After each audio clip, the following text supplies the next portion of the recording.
Greetings and welcome to Thoughtful Thursdays with me, Rice and Nazaire.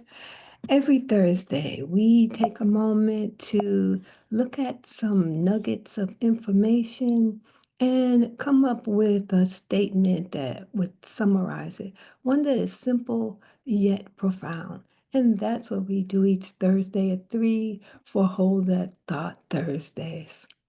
So come on and join us on the journey for today as we talk about lack of communication allows our beliefs to crystallize into unquestioned truths, confirming our world unopposed. Nothing changes from this perspective. Because when we choose silence rather than communication, we permit our internal beliefs to become solid and to grow without challenge or reflection or taking the time to do the necessary recalibration of thought, action, and deed.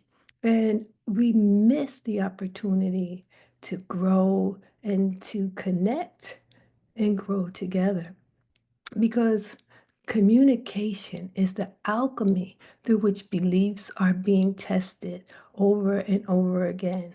They're tested, they're expanded, and they're transformed through communication. And if we don't have this dialogue, our perceptions, which become our monologue in our head, it's the critical thinker, just repeating the same message over and over. And that becomes rigid, which influences how our reality shows up around us. And we just get more of the past, more of the old, which is no longer existent. It's actually obsolete. So this thought reminds us that silence is not passive, it's an active choice that we take that will continue to distort the way that we see the collective experience and our personal world. I mean, think about it. Have you ever had the experience that you thought something was true, only to find out later that you were totally off after you took the time to communicate? And so we definitely need to talk about communicating and how to communicate more and teach our children how to do that communication as well. And the first step is that we have to approach it with curiosity.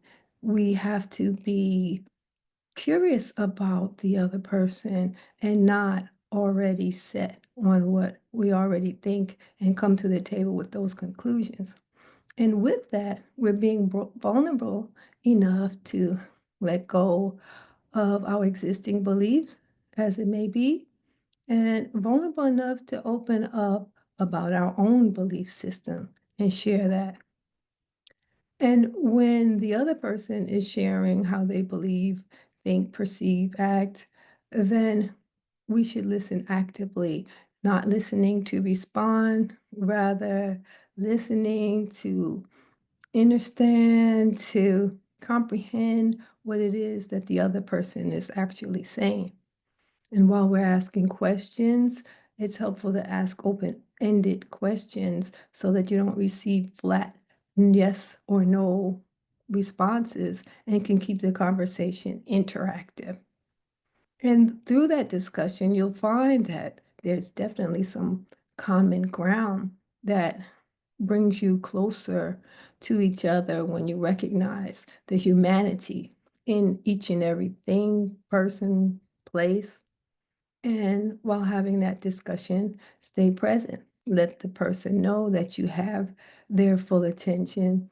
No scrolling, texting, answering phone calls if you can avoid it. And so be present for the growth and the expansion opportunity. So here's an exercise. It's called the mirror dialogue, where we have 5 steps that will help us to communicate better. And we're just practicing with another person. So the first step is to set your intention. It's choose something that you believe or that you've assumed for some time that you think it would really help you to shift your perspective on life. And then you find somebody who's willing to play this through with you, to role play. Someone you trust that you can have an open and honest conversation with. And then you're going to share that belief. Explain it, without personal judgment as much as you can, or any expectations about what the person may say about what you're sharing. And then ask them for their perspective. You're going to ask them to share their thoughts based on their experiences and the challenges that they've had in their own lives. And you get their perception. And then the final step is to reflect and respond.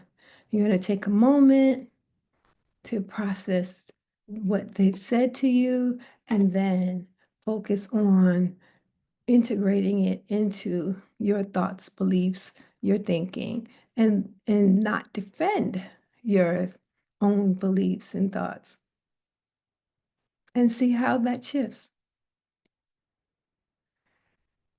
Because learning to communicate, it takes time, right? It's an ongoing journey. We are always shifting and recalibrating. And that's how we move forward in life. So we start off in communication journey by knowing that silence just concretizes what you already think. And so you're just going to get more of that experience in your life. And then, secondly, that dialogue is alchemy in itself. Dialogue changes things. And then, thirdly, we've got connection. Making that connection with the other person is important to establish a relationship. In a lot of countries, they won't do business as a cultural norm with people or organizations that they don't have a relationship with. And then we want to be intentional in all that we do in building that connection so that we can hear and feel what it is that the person is saying to us. And then realize that this is always a journey, right? We're always shifting, we're always growing.